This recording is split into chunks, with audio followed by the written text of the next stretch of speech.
What's going on, everybody? It's your boy Zoe with No Days Off DFS, here to bring that NBA slate breakdown for the 6-game NBA slate. Yes, there are 8 games on the dock for today, but for whatever reason, DraftKings, the site that we play on, they're only giving a 6-game for the main slate for tonight. So we will only be focusing on these first 6 games, the 7 p.m. tip games, all the way up until 8. So this is going to be an early day, pretty much. So we should have all of the injury news and everything that we actually need for the slate, which is really, really good. Definitely kind of like slates more like this.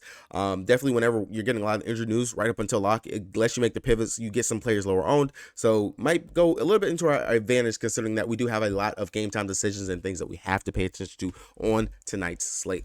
If you guys are new here, you guys have not done so already, make sure you guys go ahead and hit that subscribe button so you don't miss any of the content we're putting out over here, and drop a like on this video if it helps you win some money in any way, shape, or form. Definitely, since it is a smaller slate, I will go game by game, team by team, going through the breakdown for you guys today. Haven't done that in a while. I definitely feel like I actually have the time to do that, so we're gonna go ahead and we're gonna do that, starting with the injury report. We already got word that Taylor Horn-Tucker, Laurie Larkin, you're Steven, they're going to be out for the Jazz. Definitely something to note, because I really expected the Utah Jazz to come in here and win this game. I took the spread for them to cover, but interesting. Right now, they are a 1-point favorite, so still we'll have some interest from the Utah Jazz, because, again, they're going to be short bodies, something that we're going to want to pay attention to whenever you come down to building your lines over here. And then over here on the other side, also for Detroit, Killian Hayes is a game-time decision. If Hayes is to miss tonight, then that's probably going to put Jaden Ivey back into the starting lineup, so definitely something to pay attention to if you're looking to get something right there. Jalen Duren's still out, so we will get beef stew, or if they decide they want to start Marvin Bagley or give James Wiseman more minutes, those options will be there. The Pelicans, we got to pay attention for if Herb, Zion, Jones, Valanciunas are going to be in or out. Haven't seen anything updated in regards to them being in or out yet, but definitely something to pay attention to, because that'll be more value we can get from not only the Cleveland side in this game, but from the Pelicans. So as you can see, the first 2 games, we're looking at some value that we can get from these teams out here. And if you want to just fade the Utah Jazz game completely, you could definitely just roll it with the 7:30 once we get these info from these games, and you should have the game info from these 8 p.m. games as well. Over here on the Cleveland side, we already just got word that Donovan Mitchell will be out for today, so they're still without Garland, Ty Jerome, Donovan Mitchell, Evan Mobley, Ricky Rubio. So that means we will see Craig Porter start again. In all honesty, the Pelicans are a very decent defensive team. Now, if they're missing some of these key players, I don't know exactly how I want to navigate those waters just yet with the Cleveland value. I was very heavy on Cleveland value last night just because there were short bodies and it worked out. So something to pay attention to. I will have that in my player pool when I post that later on the Dub Club. San Antonio Spurs, they're getting Wemby back tonight. Keldon Johnson is expected to play. Devin Vassell, game time decision. Pay attention to news right there. Not too sure of regards as Vassell is going to be in or out. And then over here for the Bulls, Zach LaVine is still out, and Kobe White has resurged and looked beautiful, amazing with what he's doing. I do believe that the San Antonio Spurs can keep this game close, so not expecting a blowout. It's a 5.5-point spread, so definitely something to keep note and pay attention to.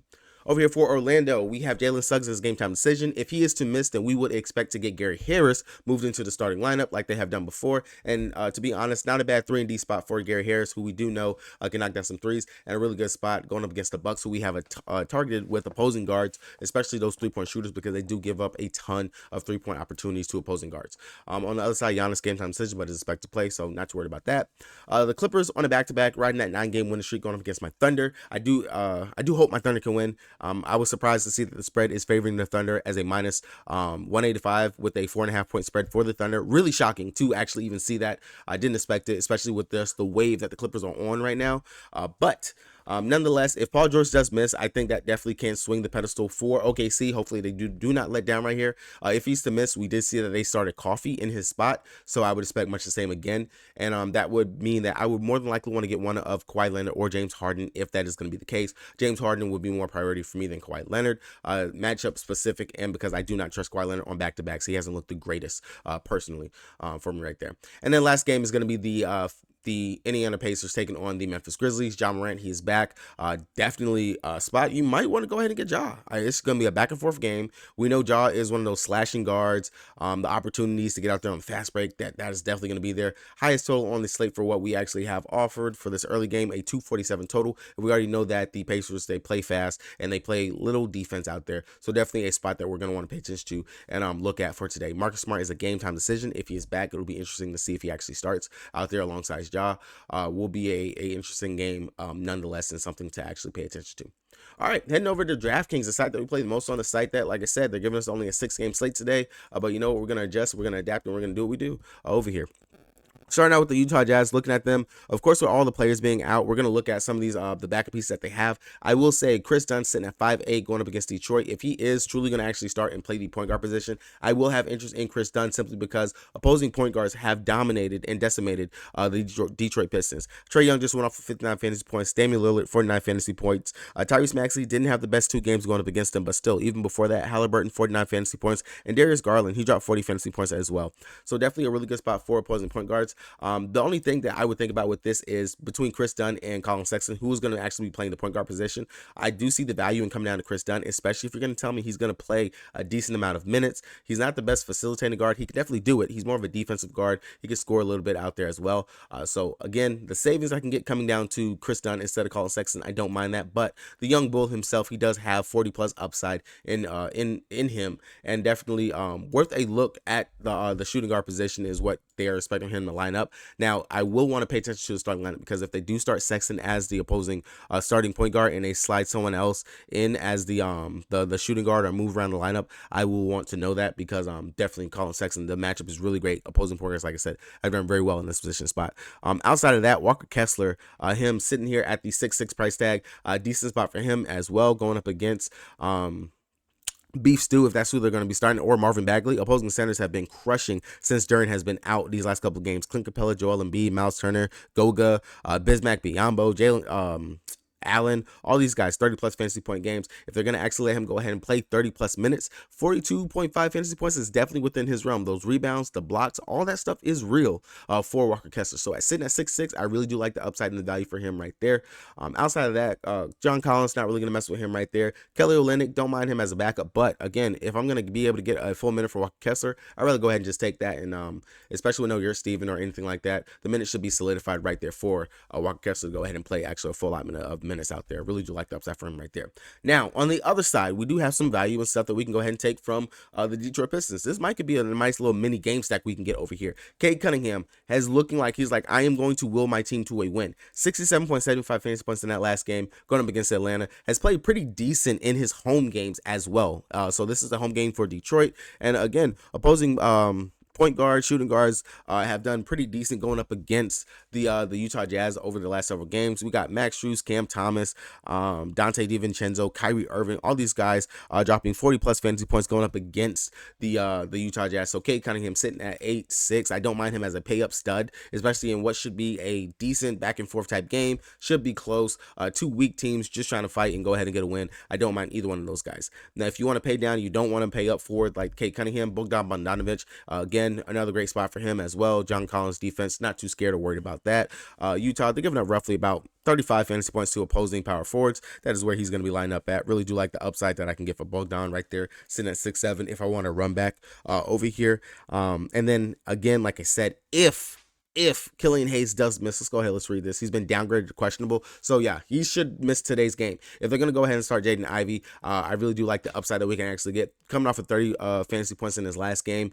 Again, like I said, opposing guards going up against Utah have done very well. So if you don't want to pay for Cade Cunningham, you want to come down Jaden Ivey. As long as Ivey remembers how to shoot, how to get his buckets and things like that, I really do like the upside that we can get for him coming down to the 5'6". So as you can see, both guards that we could play inside this game right here with Chris Dunn, Jaden Ivey, maybe running back with Walker Kessler, get a full mini stack right here. Decent value, and it'll let us go ahead and build in other spots that we want to get to on the slate.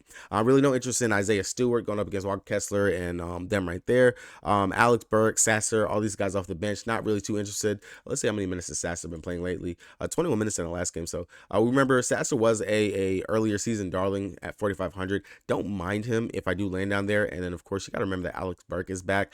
Played 23 minutes the last game. Not really too hot, too well in that game. So definitely some upside is there, but not anything. Not really looking down here. Marvin Bagley, I really don't want to mess with that as well. It's a so-so matchup for him, and really again with him and Wiseman just splitting the minutes, I don't want to go there. And 5'8" for Wiseman is just way too much in my opinion. Coming over here for the Pelicans, taking on the Cleveland Cavaliers. Now, swinging over here to the Pelicans side, looking at them, all these guys that are questionable, they're all listed questionable due to non-COVID illness. Zion, he did have the questionable tag last time on Tuesday slate, but he did suit up and play in that game. So depending on how sick they really are, or actually are, will dictate whether or not these guys are going to be in or out. Now, if they do actually hold them out, It would be really interesting. Like I said, I can't speak too much in regards to what we can do if value, things like that. This is one of those things, just like I said yesterday, if you're building early in the day, value is always going to come out. You're going to get that value right, closer to lock. And that's exactly what happened yesterday with the Cleveland. So I'm going to hold off in regards to the Pelicans, but I will say if say all three of these guys miss, Herb, Jonas, Zion, then we're going to go ahead and we're going to see Najee Marsh maybe, or Dyson Daniels, and Hawkins. Those guys will slide right back into the starting lineup right there. Jonas Valanciunas, him being out, with Cody Zeller also their backup center, then maybe we're going to see Jeremiah Robinson Earl have to slide in and play the that position. And we might can also see Trey Murphy slide into the starting lineup as well. But to me, period, Trey Murphy, if he was to start, I would like him at value 5-8, really good spot for him. Don't mind him, a good defensive player and also a really great shooter. But CJ McCollum, Brandon Ingram, those would be the main two guys I'm going to want to go to with these main guys being out. Now, if they're all going to play, not really anybody that sticks out, stands out as a must play, especially going up against the Cavs. So that would literally be just how I would view. Definitely want to get that news first before we even worry about the Pelicans. Now, over here on the Cleveland side, again, like I said, Donovan Mitchell's out, Garland's out, Evan Mobley's out. We've seen this literally just last night.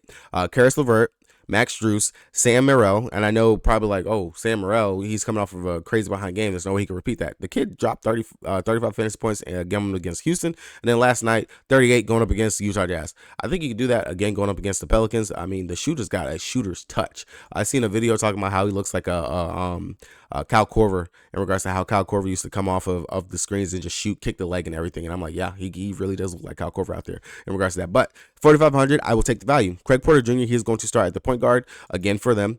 Decent minutes, decent run last night. Played 25 minutes, dropped 29.75 fantasy points. I will go ahead and I'll go right back to Craig Porter again as well, since he's going to be starting. But it's going to be those main guys for me right there. Karis LeVert, Sam Morril, Craig Porter Jr., and I will consider Georges Niang as another value play that I can go to, sitting at the 4-4 price tag. If you believe that Tristan Thompson can go out here again and do what he did last night, 18 minutes and drop 30.25 fantasy points. Mind you, he had 4 steals. Subtract those 4 steals, that is 12 fantasy points, and he's back down to the realm in the teens in regards to what he's actually going to drop for you on a night-to-night basis. So definitely main 4 Cavs, I'll say it again, Max Strus, Karis LeVert, Craig Porter Jr., and Sam Morril. Well, sorry, it wasn't Max Strus. It was Karis LeVert, Craig Porter Jr., Sam Morril, and Georges Niang will be the main guys that I would look to if I'm taking anything from the Cleveland Cavaliers side. All right, going over to the Los Angeles Clippers, taking on my OKC Thunder. Like I said, if Paul George is going to actually miss this game, then I'm going to have interest in either one of Harden and Kawhi Leonard. For me, personal preference, I will go with James Harden, simply because opposing point guards have actually done pretty decent going up against the Thunder. Now, he did last night, went out there and he played, about 30 plus minutes, I'm pretty sure, 39 minutes. So he did log pretty heavy minutes last night, but again, the playmaking, the facilitating, the upside that he has in regards to what he's doing out there and brings to the table is a little bit higher than what I think we're going to get from Kawhi Leonard, especially, again, like I said, on back-to-backs. I just do not trust Kawhi on back-to-backs. Surprisingly, in this game going up against the Sacramento Kings, 31 minutes, he did drop 45 fantasy points. So, again, if you want to debunk my back-to-back theory in regards to him, Sacramento Kings, the first time, 56.75 fantasy points. Second game going up against the Golden State Warriors, he played 35 minutes, only gave us 36.75 fantasy points. At 9-2, I want more of that 50-plus fantasy point game that you're going to give me. Again, I feel like Harden, he could definitely go ahead and get that there for me. And like I said, opposing point guards have done pretty well going up against my Thunder. Actual point guards, De'Aaron Fox, Keontae George, Stephen Curry, Fred VanVleet, Luka Doncic, D'Angelo Russell, all of them dropped 38 plus fantasy points going up against him over these last several games. So really do like the upside for James Harden over Kawhi Leonard, and I'll take the $100 increase right there. Now, if Paul George does play, I will have interest in PG, just simply because he didn't play last night. If he's good to go and it was just the illness, but no other setbacks, I don't mind the upside. He should, which I'm kind of trying to figure out how they're going to match everybody up going up against him, because you have Harden, which I imagine will get Dort. Dort will defend Harden. I would just imagine so. You have Terrence Mann, which I would imagine they would have to put Josh Giddey on man, because I'm not going to trust Josh Giddey on Paul George. I'm not going to trust Josh Giddey on Kawhi Leonard. Like, it's just facts. Giddey is the worst defender in our starting 5. J-Dub, I would imagine, guards Kawhi Leonard. Of course, you got Chet on Zubac, and then you have SGA, I would imagine SGA is going to be guarding Paul George. Now, if they actually do try to put Giddey on George, then that's just chopped chicken. No lie, barbecue chicken, chopped chicken, whatever the fuck you want to call it. PG should be able to eat because Giddey is the worst defender that we have out there. And I wouldn't be surprised if Giddey gets yanked in tonight's game, just because that would be a matchup that they should be hunting in regards to the defense that Giddey does not play. So definitely something to pay attention to. Now, if PG is to be out, Amir Coffee, I don't mind him. 4,600. I went out there. He played 39 minutes last night, 24.25 fantasy points, and I will take that for a 3,900 player. Definitely hit value last night at 4,600. The shooting, he's going to go out there, he's going to shoot, he's going to take threes, he can play some defense, he can definitely also rebound and get a couple of assists for me. I will take that for a player that's going to be considered value on the slate. And then if you want to mess with it, Ivan Zubac, we have seen opposing centers have had some pretty decent and big games going up against the Thunder. If Zoo can go out here and tap into that like the Joker, Sabonis, Şengün, Lively, all these guys were able to do, he's a beast on the glass. I'm definitely not going to discount what he does out there, but the only thing is just his minutes that he does tend to play. But if they actually want to run through Zubac, this could be a very big Zubac game for him, and I do like the upside for him at 7K. So you got some options at the center position for value in regards to Walker Kessler or Ivan Zubac on the slate nonetheless. Going over here to my Thunder side, I'm going to be very, very, very honest when I say this. Outside of SGA and Chet, I really don't like anyone else over here for the Thunder. Nobody off the bench. As you know, we have one of the deepest benches in the league. But Shea, sorry, well, looks like my computer wants me to talk about Chet. Chet, coming off of some really great blocking games over these last several games, 15 blocks in his last 2 games. Can he keep that up? Possibly. 17 points in those games, 6 rebounds, 11 rebounds, a couple of assists, things like that. Really do like the upside for Chet, 7-4. Don't mind him at the same position of the play that you could possibly go to. And then SGA, 10-2, a stud possible that we can go ahead and pay up for. I do like this as well for him. We already know, like, he's a star. He's a stud. And if he decides, he needs to put the team on the back, he could definitely do that. I do believe this will be a tougher matchup for him, especially dealing with Kawhi Leonard. And if Paul George actually does play Paul George defense, those are going to be tough things for Shea to go out there and deal with. But superstars, they rise to the occasion. And I'm not going to take it for granted. Now, we have seen opposing point guards. They've done decent. Luka did just drop 56. And Luka, bullies his way, gets to where he wants to go. Shea, same thing. He can finesse his way to where he wants to go. But some point guards, they have done decent going up against him. Jalen Brunson, 39 fantasy points. Anthony Simons, 48 fantasy points. Jamal Murray, 36. So the upside is definitely there for him in this matchup and in this game, and I guarantee you he will be lower owned than everyone else on the slate. Going over here to the Pacers, coming off a back-to-back, playing tonight, going up against Memphis. Should be a really back and forth fun game. Definitely just seeing Ja and Halliburton going back and forth. That'll be really interesting to see.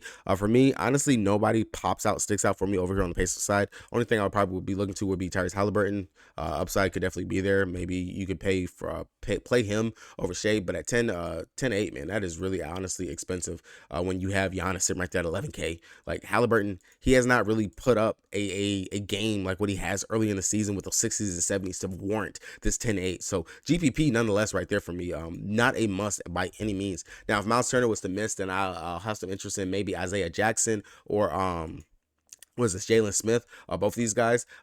He is questionable tonight for heel, knee, questionable. Played 8 minutes, missing previous heel injury. However, 20-year-old man is analysis.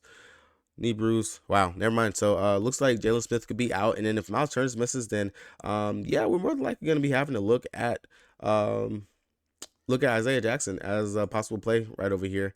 Don't mind that. Hamstring. Question for a second. Back due to bilateral hamstring shortness.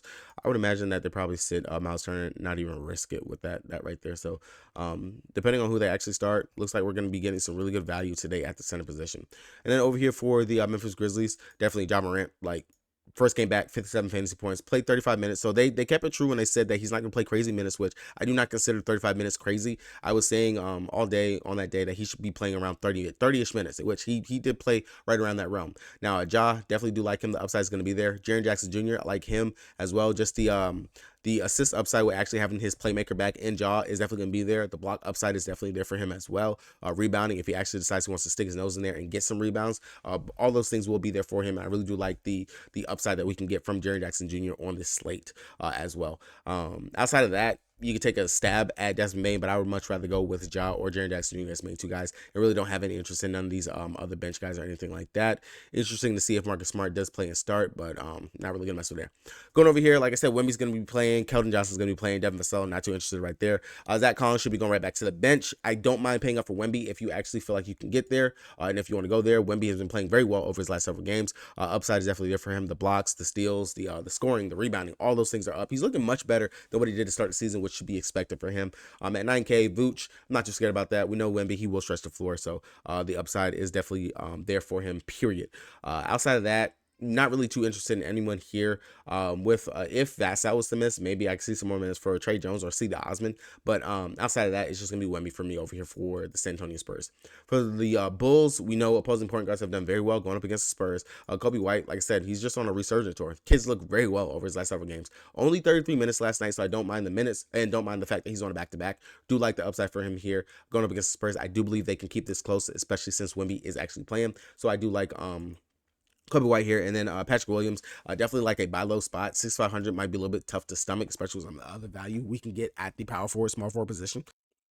So I definitely don't mind him there. But if you're looking for a little bit of savings, especially at the small forward spot, Alex Caruso, if the game stays close, he will play those minutes. We know he can actually do everything in regards to a stat sheet stuffer. So I do not mind him. 27, 26 fantasy points on those last two games where he's at least played over 25 minutes. So really do like the upside that we can get for Alex Caruso right here on the slate. Last but not least, last game, Orlando taking on Milwaukee. If you guys haven't done so already, make sure you guys hit the subscribe button so you don't miss any content dropping over here. So yeah, go ahead, finish now. Oh, and if you guys are looking for a play pool course, all that good stuff, check the link down the description below for the Dev Club. It is all there.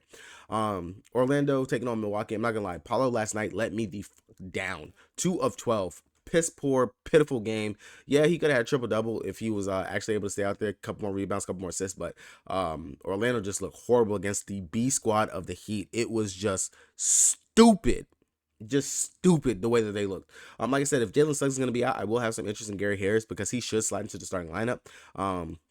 Again, whenever he starts, he actually does pretty decent in the starts. I want to say it's one of these games. It might have been the Cleveland game or it might be the Detroit game. One of these two games where he started and he played pretty significant minutes, as you can see looking at the game logs. But he's a 3-and-D player. He's going to go out there. He's going to play defense. He can rebound a little bit, but he can definitely knock down that long ball. So I really do like the upside that we can get from him here. And then Cole Anthony, 6'2". If Suggs was to miss, he might see a bump in his minutes off the bench, but he will still play off the bench. He is not going to start. So some options that you can go to. But if you want to mess with Paulo and want to mess with Franz, I'm not too scared of Milwaukee's defense. Nobody should be scared of Milwaukee's defense. Both those guys, not bad plays that you can go to on the slate, but not must plays when you're just looking at it.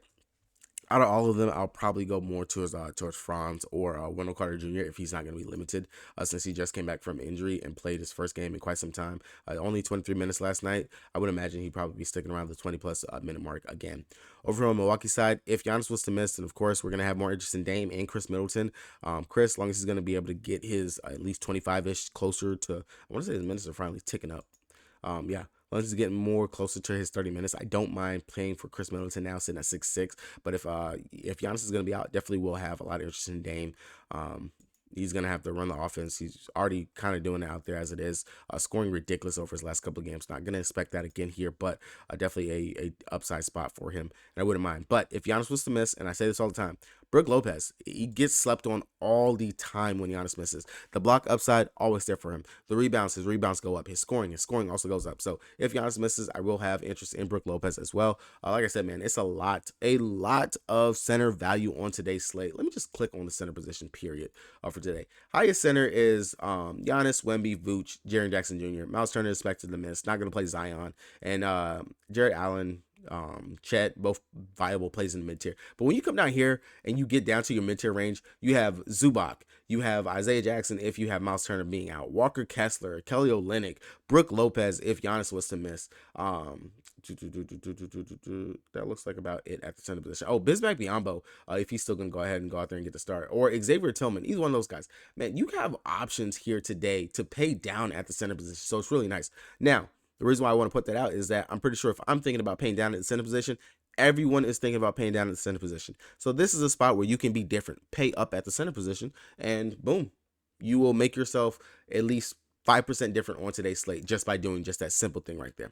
All right, guys, this is going to be it for me. Hopefully you guys got something out of this. Hopefully everyone catches out, has a pretty good day. If you guys need to reach me, talk to me down in the comment section, hit me up on the Discord. Again, longer video than what I've normally been doing because I actually went ahead and did a full breakdown for every single game. Player pool, cores, all that stuff will be out close to the lock. Be on the lookout. I will be dropping a Power 2 for NBA on tonight and a full flex card with NFL mixed in. We're going to play some demons tonight over on the NFL slate. Going to drop that. I think I'll do $50 on a demon slate, demon ticket over there for NFL tonight. We got two teams that need to win. I hate betting on the Saints, man, but got to do what we got to do. All right, guys. Peace.